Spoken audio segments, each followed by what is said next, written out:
Problems breast problem আমরা মূলত যে প্রবলেমগুলো নিয়ে ফেস করি breast pain breast lump nipple discharge skin abscess and কিছু structure problem like breast asymmetry and all okay let us start with breast pain মানে বেশিরভাগ মহিলা রোগী যারা স্তনের সমস্যা নিয়ে আসে তাদের প্রথম কমপ্লেইন হচ্ছে ব্রেস্ট পেইন এবং সেটা হতে পারে unilateral maybe bilateral okay maybe episodic may not be episodic হ্যাঁ দেন একটা বড় অংশ আসে স্তনে চাকা বা চাকার মতো একটা ফিলিং এইটা একটা মানে গ্রে জোন আমাদের জন্য চিকিৎসা করা বাট অধিকাংশ ব্রেস্ট পেইন চিকিৎসা কনজারভেটিভলি দেওয়া সম্ভব শুধু যদি আপনার কিছু আইডিয়া থাকে এবং আপনি যদি পেশেন্টগুলোকে প্রপারলি হিস্ট্রি নিতে পারেন এবং এক্সামিনেশন করতে পারেন আপনি এই চিকিৎসাগুলো most of the breast pain patient and majority of the breast lump patient আপনি আপনার ক্লিনিক্যাল জিপি সেটআপে আপনি চিকিৎসা দিতে পারেন নিপল ডিসচার্জ যদি এটা ব্লাডি না হয় ব্লাডি নিপল ডিসচার্জ না হয় বা যদি এটা with other symptom like lump আছে তারপরে নিপল ডিসচার্জ এই ধরনের না হয় সেক্ষেত্রে আপনি এই চিকিৎসাগুলো আপনার জিপি সেটআপে দিতে পারেন মোস্ট অফ দ্য ক্ষেত্রে দেখা যায় যে অনেক সময় এগুলো এইজ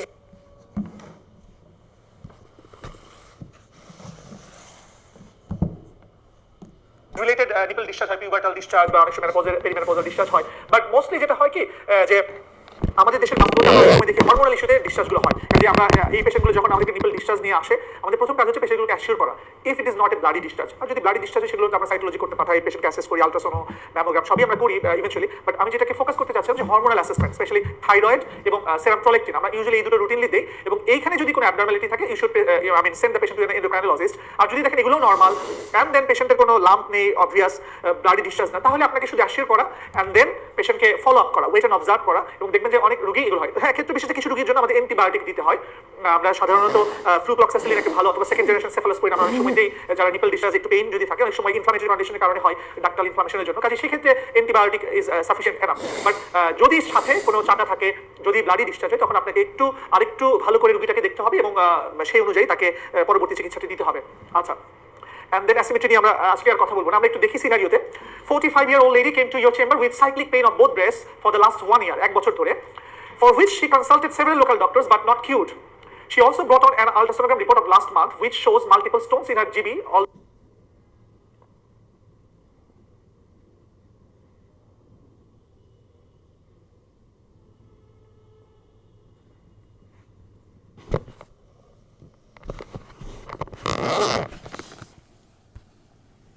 although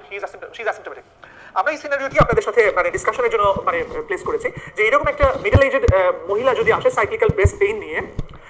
তাকে আমরা কিভাবে অ্যাপ্রোচ করবো এবং যে কিনা অনেক ডাক্তারকে দেখানোর পরেও কিউর হয়নি অ্যান্ড দেন ওই পেশেন্টের যদি মানে associated other problem like for this particular case owner gallbladder stone আছে অ্যাসিম্পটোমেটিক সাইলেন্ট স্টোন আছে তাকে আমরা কিভাবে কাউন্সিলিং করবো আমরা দেখি যে প্রথম অংশটুকু যে তার কমপ্লেইনের কিভাবে অ্যাপ্রোচ করবো তার ব্রেস্ট পেইনটাকে যেহেতু একটা middle aged women cyclical breast pain অন্য আর কিছু যদি না থাকে তাহলে আমরা মানে আমাদের মাথায় প্রথম চিন্তা আছে whether this is a case of fibrocystic disease or not আমরা যদি এখন এই টার্মগুলোকে MDA MDI নামে আমরা লিখি বাট আমরা যদি বলি যে ফাইব্রোসিস্টিক ডিজিজ সেটা অনেকে বুঝবেন তাহলে আমাদের ব্রেস্ট পেইন আসলে আমাদের প্রথম চিন্তা হয় যে সাইক্লিক্যাল ব্রেস্ট পেইন বলে আমরা বুঝি যে মানে ফাইব্রোসিস্টিক ডিজিজ কিনা unless there is abscess or other inflammatory condition আচ্ছা সেটা যদি হয় আপনি তো অবশ্যই তাকে চিন্তা করবেন যে তার একটা আলট্রাসোনোগ্রাম করবেন একটা ম্যামোগ্রাম করতে পারেন and then আপনি হয়তো ইনিশিয়াল সেটআপ একটু তাকে নাপা দিয়ে রাখলেন আর একটা আলট্রাসোনোগ্রাম অ্যাডভাইস করলেন and then the day after your visit উনি একটা আলট্রাসোনো নিয়ে আসেন যেখানে বলছেন multiple cyst in her both breast যদি এরকম একটা আলট্রাসোনো রিপোর্ট আসে তাহলে আপনি তো নিশ্চিত যে একটা কেস ফাইব্রোসিস্টিক ডিজিজ তাহলে কিভাবে আপনি তাকে ম্যানেজ করবেন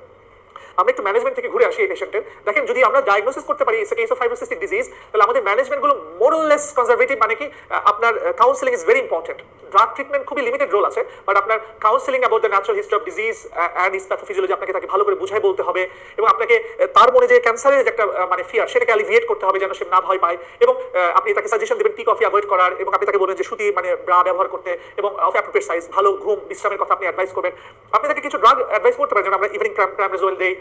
সাধারণত 2 গ্রাম ডেইলি ফর 2 মান্থস কিছু নর্মাল অ্যানালজেসিক লাইক প্যারাসিটামল আপনি দিতে পারেন এবং আপনি তাকে 6 মাস পর ফলো আপে রাখবেন সিম্পল এই ম্যানেজমেন্ট এবং এর মধ্যে প্রথম যে 3টি অংশ যার কারণে কিনা রোগীরা বারবার ঘুরছে এই ডক্টর থেকে ওই ডাক্তার কাছে আপনি যদি তাকে শুধুমাত্র ডায়াগনোসিসটা বুঝিয়ে দিতে পারেন এবং তার ক্যান্সার ভীতিটা দূর করে দিতে পারেন এবং তাকে কিছু সিম্পল অ্যাডভাইস দেন তাহলে কিন্তু পেশেন্ট অ্যাসিওর হবে এবং উনি আপনাকে কমপ্লাই করবে এবং দেখবেন উনি আপনার ফলো আপে থাকছেন এবং ডেফিনেটলি মনের ভয়টা দূর করতে পারলে অনেকাংশেই আমরা এই ব্যথাগুলো দূর হয়ে যায় অ্যান্ড দেন যে প্রশ্নটা আমরা করেছিলাম সাথে যে এই রোগীগুলো যদি সাথে আমরা একটা অ্যাসিম্পটোমেটিক গলস্টোন বা সাইলেন্ট গলস্টোন নিয়ে আসি কি করবেন আপনি কি তাকে বলবেন যে কিছুই দরকার নাই নাকি বলবেন যে না এখনই অপারেশন করে নেন এইটা একটা ট্রিকি জাজমেন্ট যেহেতু তার কোনো সিমটম নাই, কাজেই হ্যাঁ রুগী চাইলে ওয়েট করতে পারে, বাট আপনার আপনার বিং এ ডক্টর, আপনার উচিত হবে পেশেন্টকে এইভাবে কাউন্সিল করা যেন উনি অ্যাজ আর্লি অ্যাজ পসিবল একটা ইলেকটিভ কোলেসিস্টেক্টমি করে নেয়, বিকজ উই নেভার নো যে কখন তার এই সাইলেন্ট স্টোনটা একটা অ্যাকিউট ইনফ্লামেশন নিয়ে আসবে। কাজে আমরা তাকে সাজেস্ট করব নট আর্জেন্ট, রাদার একটা ইলেকটিভ কোলেসিস্টেক্টমি করে ফেলা। একটা প্রশ্ন ছিল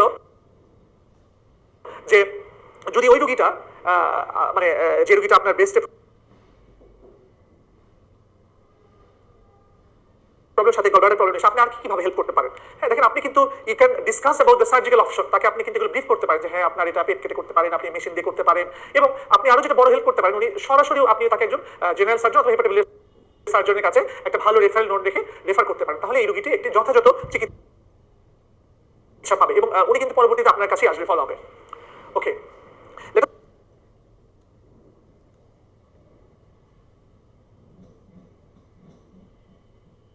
তখন আপার যে প্রবলেমস, আপার যে প্রবলেমগুলো আমরা আমাদের জিপি সেটআপে ফেস করি, মোস্টলি ডিসপেপসিয়া। আপনারা জানেন যে ডিসপেপসিয়া একটা ভেগ টার্ম, মানে হার্ট বার্ন বলেন, বেলচিং বলেন, মানে অ্যাসিডিটি, সবকিছুই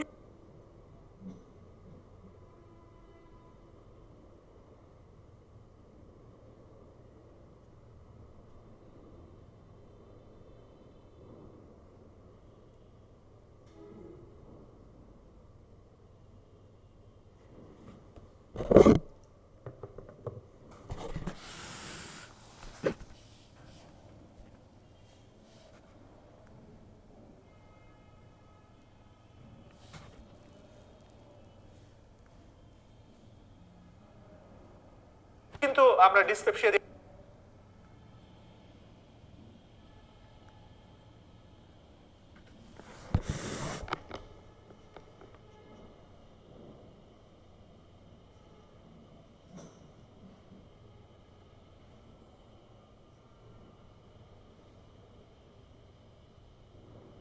এক্সপ্লেইন করতে পারি, মানে as a vague term. And then dysphagia, খেতে না পারা বা মানে অনেক সময় পেইনফুল সোয়ালিং হয়, যেটাকে আমরা অর্ডাইনোফেজিয়া বলি, সেগুলো নিয়ে আসতে পারে।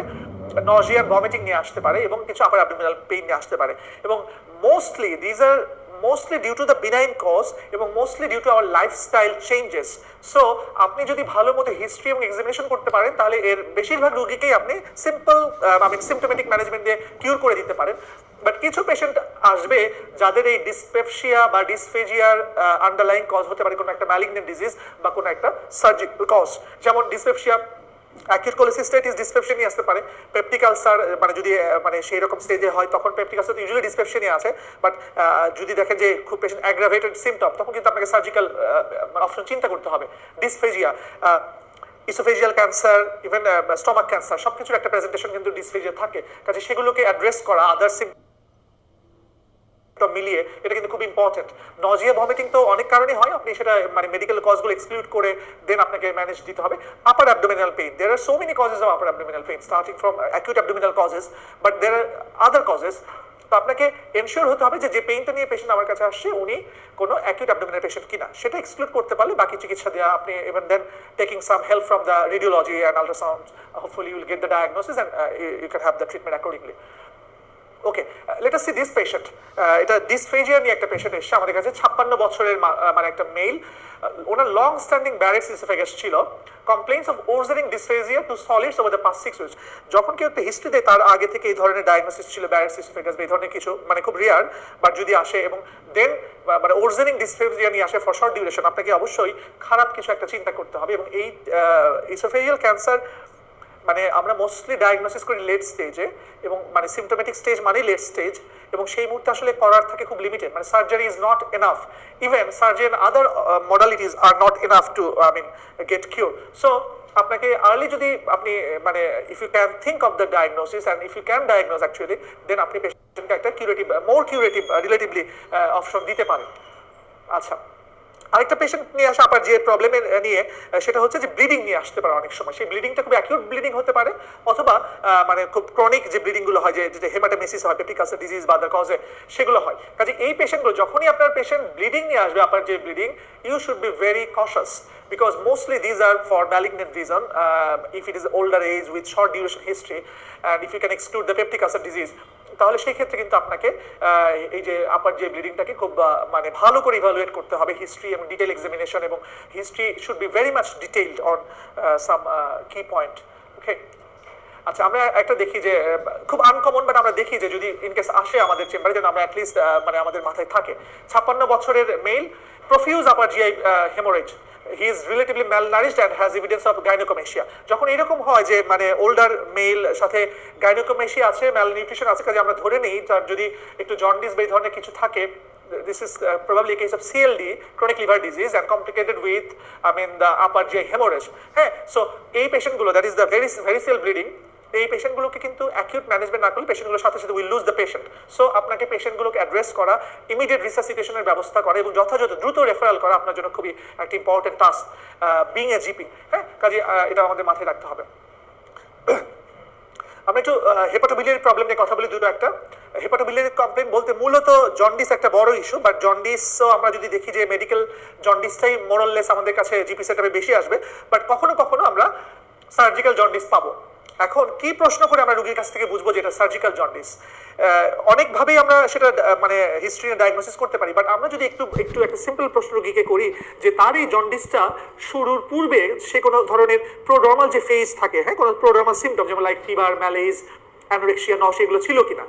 যদি জন্ডিসের পূর্বে এই ধরনের ফিচার্স থাকে তাহলে আমরা ধরে নিই যে এটা একটা মেডিকেল জন্ডিস। বাট যদি তার জন্ডিসটাই প্রাইমারি সিমটম হয় and then it is followed by some other problem, nausea, vomiting, weight loss and other thing, তখন আমরা সাধারণত এটাকে ধরে নিই একটা সার্জিক্যাল জন্ডিস হিসাবে। তো আমরা যেহেতু সার্জারি নিয়ে কথা বলছি আজকে, আমরা একটু সার্জিক্যাল জন্ডিস নিয়ে কথা বলবো। বাট আপনারা জাস্ট কুইক লুক যে এই যে অপশনগুলো যদি আমরা একটু দেখি, যে পেশেন্ট যদি আমাদের কাছে আসে অ্যাসোসিয়েটেড প্যানক্রিয়াটাইটিস নিয়ে, তাহলে আমরা ধরে নিব এটা একটা surgical jaundice. Usually gallstone pancreatitis হয়, কাজেই তার এটা সার্জিক্যাল জন্ডিস। পেশেন্ট আসছে পজিটিভ কর্ভোশিয়ার সাইন, আপনারা জানেন কর্ভোশিয়ার ল আছে, হ্যাঁ, পালপেবল গলব্লাডারের সাথে যদি স্টোন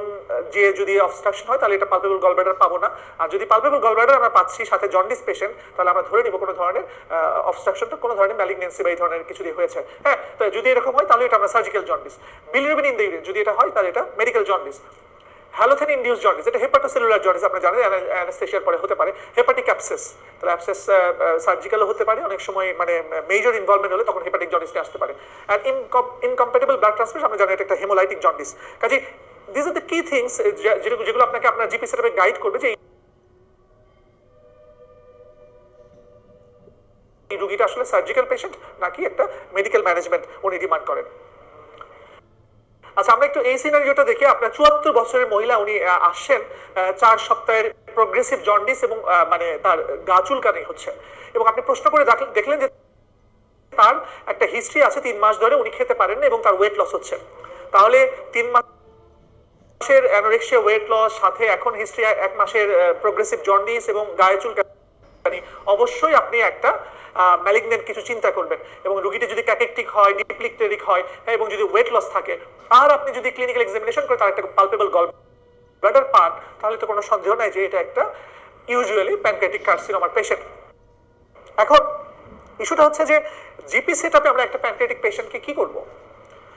অনেকে বলে যে আমি রেফার করে দেব। আচ্ছা, সেটা তো একটা ডেফিনেটলি আপনাকে রেফার করতেই হবে, বাট ইস্যুটা হচ্ছে যে এই পেশেন্টগুলো যারা কিনা একটা ক্যান্সার নিয়ে আসছে এবং you are the primary doctors, you have got several other responsibilities apart from managing the patient.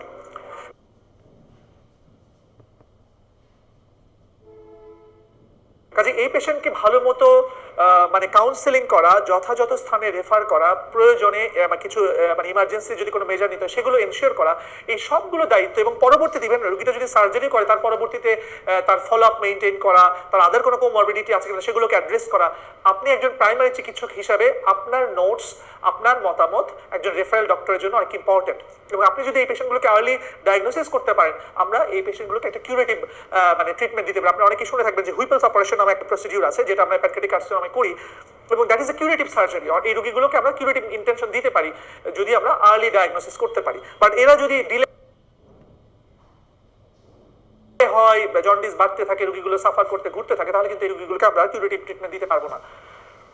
So message যেটা বারবার বলার চেষ্টা করছে যে আপনার ডায়াগনোসিসটা, আপনার ইনিশিয়াল অ্যাসেসমেন্টটা is very much important for the further management.